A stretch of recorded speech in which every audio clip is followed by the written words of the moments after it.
नमस्कार दर्शकों, आप देख रहे हैं दांगी न्यूज 39 में विष्णु दांगी, मेरे साथ रामेश्वर कैमरामैन। दर्शकों, लोकसभा चुनाव की इस समय बहुत तेज गर्मी चल रही है। इसी बीच हमारे बीच जनपद सदस्य श्री राधेश्याम जी भाटखेड़ा जी हमारे साथ जुड़े हैं। उनसे चर्चा करते हैं कि कांग्रेस पार्टी से श्री दिग्विजय सिंह जी और भारतीय जनता पार्टी से श्री रोडमल नागर जी तीसरी बार मैदान में हैं। तो साथियों, मैं ये जानना चाहूँगा कि इस बार इस कांटे की टक्कर में कौन बाजी मारेगा। देखो पत्रकार जी, यहाँ तो भारतीय जनता पार्टी ही चुनाव जीतेगी। आदरणीय रोडमल जी ही चुनाव जीतेंगे। बाकी दिग्विजय सिंह जी तो यहाँ कभी चुनाव जीत नहीं सकते हैं, क्योंकि यहाँ की जनता, राजगढ़ जिले का युवा उनको जानते हैं अच्छी तरह से। जी सर, जनपद सदस्य जी, मेरी एक पहली सवाल आपसे यह है कि रोडमल नागर जी तीसरी बार मैदान में है। जनता जहां भी जा रही है, जनता आरोप लगा रहे हैं कि रोडमल नागर जी ने गरीबों की ज़मीन हड़प ली, उन्होंने क्रेशर मशीनें लगवा ली, मतलब उनके निजी परिवार को उन्होंने सांसद जी का लाभ दिलवा है। बाकी अन्य जो जनता है वो परेशान है। जनता आरोप लगा रहे हैं कि कभी हमारे गाँव नहीं आए, कभी मिलते नहीं हैं। और जनता ये भी आरोप लगा रहे हैं उनके बेटे को उन्होंने रेल का टेंडर दिलवाया। देखो, एक बात है, ये सब गलत है। ना तो उनने कोई क्रेशर लगाई है, अगर लगाई होगा तो वो पहले से ही सक्षम घर के आदमी है, और उन्होंने जनता की मूलभूत सुविधा के लिए बहुत अच्छा काम किया है। राजगढ़ जिले में जितने भी फंड जो आया था, सारा फंड से, जैसे हमारे यहाँ उनने यात्री प्रतीक्षालय बनवाए, गांव-गांव टैंकर पहुँचाए, बाकी और भी बहुत सारा जो जनता की जरूरत थी वो उनने कराया। और जो आरोप लगा रहे हैं वो तो कांग्रेसी लोग लगा रहे हैं। आज भारतीय जनता पार्टी के लोग और भारतीय जनता पार्टी के जितने भी युवा जो आज उनके साथ हैं, वो उन पे कोई आरोप नहीं लगा सकते हैं। ये सारे कांग्रेस के जितने भी झूठे लोग हैं, सब झूठा आरोप लगा रहे हैं। सर, वो भारतीय जनता पार्टी में राजगढ़ लोकसभा में इतने वरिष्ठ नेता हैं, फिर भी भारतीय जनता पार्टी ने तीसरा मौका इतने विवाद के बाद भी रोडमल नागर जी को क्यों दिया? नहीं, वो हमारे संगठन के कार्यकर्ता साहब, उनका बहुत अच्छा काम है। और अब अगर उनको तीसरी बार मौका मिला तो कहीं ना कहीं तो उनकी खूबी होगा। आज जो पब्लिक चिल्ला रही है तो वो विपक्ष वाले चिल्ला रहे हैं। बाकी लोग, राजगढ़ जिला के लोग, और राजगढ़ जिला के लिए उन्होंने जो अच्छा काम किया है उसकी अगर मैं आपको गिनती करवाऊँ ना, तो आप एक दिन लगे पूरा। आज देख लो, यहाँ का कुंडालिया डैम है, मोहनपुरा डैम है, यहाँ की रेलवे लाइन है, यहाँ की सड़क है, यहाँ की बिजली है, यहाँ का पानी है। ये सारी जो सुविधा है जनता के लिए, ये उनके ही कार्यकाल में हुआ। आज सम्माननीय रोडमल जी के कार्यकाल में हुआ, मोदी जी के कार्यकाल में हुआ, भारतीय जनता पार्टी के कार्यकाल में। सर जी, मेरे एक बात समझ में नहीं आई। मैं विधानसभा चुनाव में मैंने कवरेज की, इससे मैं लोकसभा चुनाव में भी कर रहा हूँ। कांग्रेस वाले कह रहे हैं कि मोहनपुरा डैम, कुंडालिया डैम और रेल लाइन हमारी देन है। बीजेपी वाले कह रहे हैं हमारी देन है। मेरे ये बात समझ में नहीं आई। नहीं, 70 साल तक जब कांग्रेस ने राज किया तब इनकी देन नहीं थी, तब नहीं बनवा पाए ये।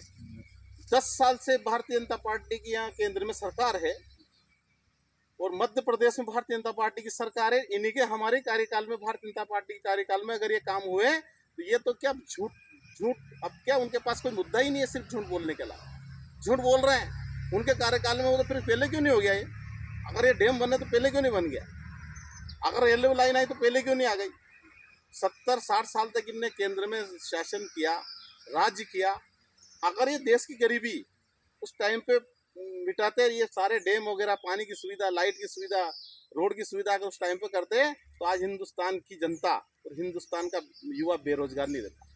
सर, कांग्रेस वाले कह रहे हैं कि देश का युवा 10 साल में बेरोजगार हो गया। ये सारी देन कांग्रेस की देन है।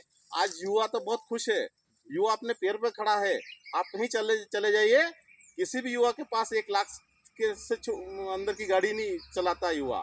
आज पहले उनके बाप बूढ़ों को साइकिल नहीं मिली चलाने के लिए कांग्रेस के राज में, क्या?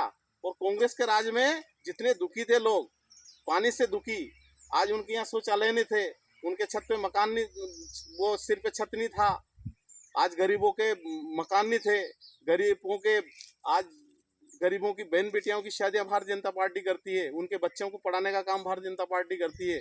कांग्रेस के शादी में सिर्फ गरीबों को गरीब रहने का बहुत अच्छा काम किया, उन्होंने सिर्फ गरीब रखने का काम किया। कांग्रेस प्रत्याशी दिग्विजय सिंह जी कह रहे हैं कि भाई भाजपा प्रत्याशी के जो प्रत्याशी बीजेपी के रोडमल नागर जी, वो तो डर के भाग रहे। कहाँ से डर के भाग रहे साहब?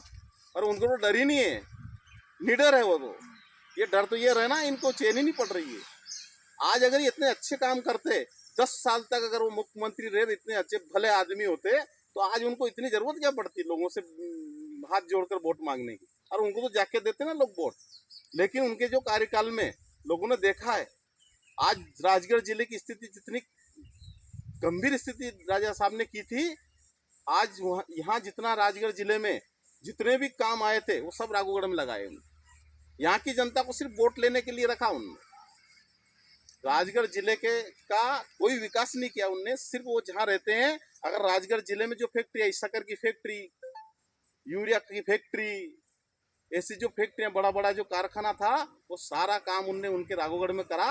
और राजगढ़ जिले को की जनता को, यहाँ के युवा को सिर्फ बेवकूफ बनाया और वोट लिया और अपना नाम चमकाया। इतना जरूर काम किया उन्होंने। बाकी बीजेपी का नारा है कि बीजेपी इस बार 400 पार जाएगी, क्या आपको लग रहा है?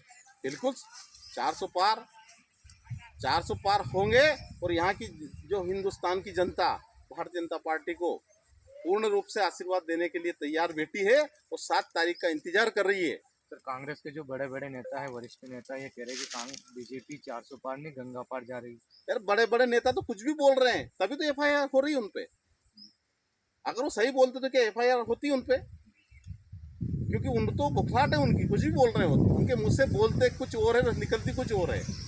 कांग्रेस के जो बड़े बड़े नेता मैंने भी सुना है कि वो आरोप लगा रहे हैं कि जो बीजेपी जो शासन है, बीजेपी का जो शासन है, ये बीजेपी के लोग हमारे कांग्रेस के नेताओं का अकाउंट सीज करवा रही है। पार्टी के फंड जो पार्टी का अकाउंट रहता है उनको सीज करवा रही।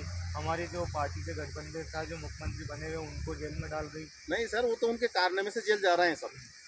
उनने कारनामे से कर रखे हैं। उनके जितने भी गठबंधन के जितने भी मुख्यमंत्री है, इतने घोटाला कर रखे उनने।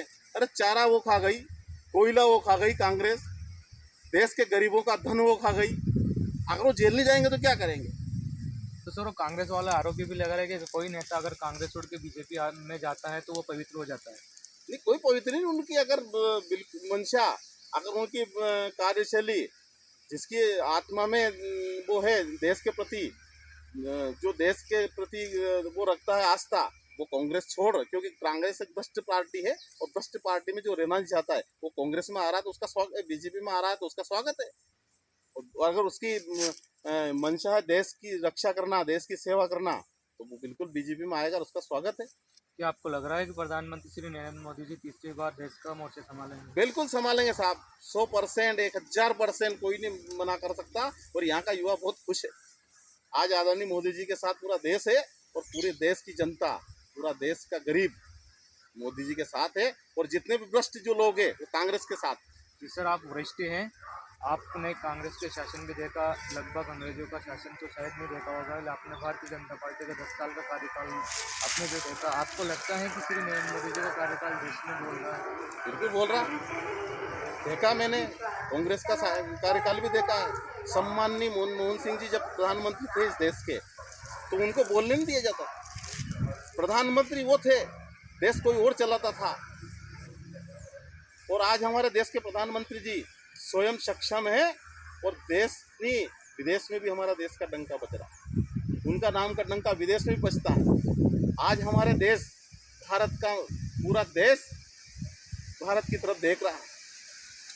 अगर किसी प्रकार की परेशानी दूसरे देश में आती ना, तो भारत की तरफ हाथ फैलाता है। आज जब हमारे देश में कांग्रेस की सरकार होया करती थी, उस टाइम पे भारत दूसरे देश की तरफ देखता था, दूसरे देश से भीख मांगने के लिए बैठा था।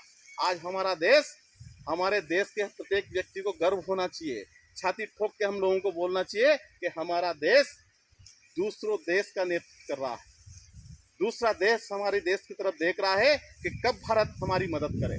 आज पहले हमारे देश का प्रधानमंत्री दूसरे देश में जाता था तो कुछ मांगने के लिए जाता था। आज हमारे देश का प्रधानमंत्री दूसरी जगह जाता है तो कुछ देने के लिए जाता है।